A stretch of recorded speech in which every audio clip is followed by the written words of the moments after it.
మహిళా సాధికారత అనగా ఏంటి అంటే మహిళల పట్ల చాలా వరకు వివక్ష అనేది చూపించారు. సో అలా వివక్ష అనేది చూపకూడదు, వాళ్ళకంటూ సమానత్వం అనేది రావాలి, అందరి గురించి అంటే వాళ్ళకున్న అవకాశాలు ఏంటో తెలియజేయాలి అని చెప్పి మనకి మహిళా సాధికారత అనేది మన ముందుకు తీసుకొచ్చారండి.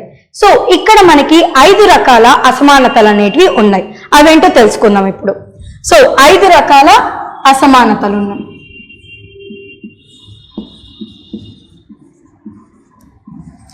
అందులో మొదటిది ఆర్థిక, నెక్స్ట్ ఇది సామాజిక, మూడవది ఆరోగ్యపరంగా, తర్వాత రాజకీయ పరంగా, చివరిది విద్యాపరంగా. సో ఇలా మనకి 5 రకాల అసమానతలు అనేటివి ఉన్నాయి. మొదటిది ఆర్థిక పరంగా అసమానతలు. సో ఆర్థిక పరంగా అసమానతలు అనగా సో మనకి మహిళలకు భాగస్వామ్యం అనేది ఉండేది కాదు. ఫర్ సపోజ్ మనకి ఆస్తుల పట్ల పంపకాలు జరిగినా కూడా అమ్మాయిలకి హక్కు ఉండేది కాదు. సో అలా ఉండకూడదు, అమ్మాయిలకు కూడా ఆర్థిక పరంగా హక్కులు అనేది కల్పించాలి అని చెప్పి మనకి ఇక్కడ ఆర్థిక పరంగా ఏవైతే అసమానతలు ఉన్నాయో అవి తొలగించాలి అనుకున్నారు. తర్వాత నెక్స్ట్ సామాజిక పరంగా. సో సామాజిక పరంగా అంటే సమాజంలో మహిళలకు ఎలాంటి అసమానతలు ఉన్నాయి అనేసి. సో ఇందుకోసం మనకి ఏవేవి వస్తాయి అంటే ఫస్ట్ది గృహహింస, తర్వాత మానభంగాలు, భ్రూణ హత్యలు.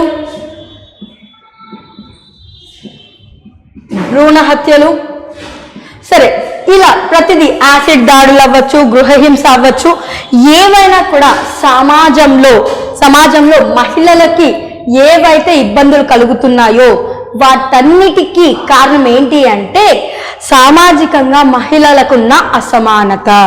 సో నెక్స్ట్ ఇది ఏంటంటే ఆరోగ్యపరంగా. సో ఆరోగ్యపరంగా తీసుకున్నప్పుడు అమ్మాయిలకి అబ్బాయిలకి మధ్య వ్యత్యాసం అనేది చూపించేవాళ్ళండి.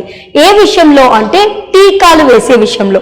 సో టీకాలు వేసే విషయంలో ఆరోగ్యపరంగా వ్యత్యాసం అనేది ఉండేది. తర్వాత నెక్స్ట్ ఇది రాజకీయ పరంగా. సో రాజకీయ పరంగా మనకి అంటే చట్ట సభలలో కూడా అమ్మాయిలకి అవకాశం అనేది ఉండాలి, వాళ్ళకు కూడా సమానత్వం అనేది ఉండాలి అని చెప్పి మనకి రాజకీయ అసమానతల గురించి చెప్పాం. చివరిగా విద్యాపరంగా.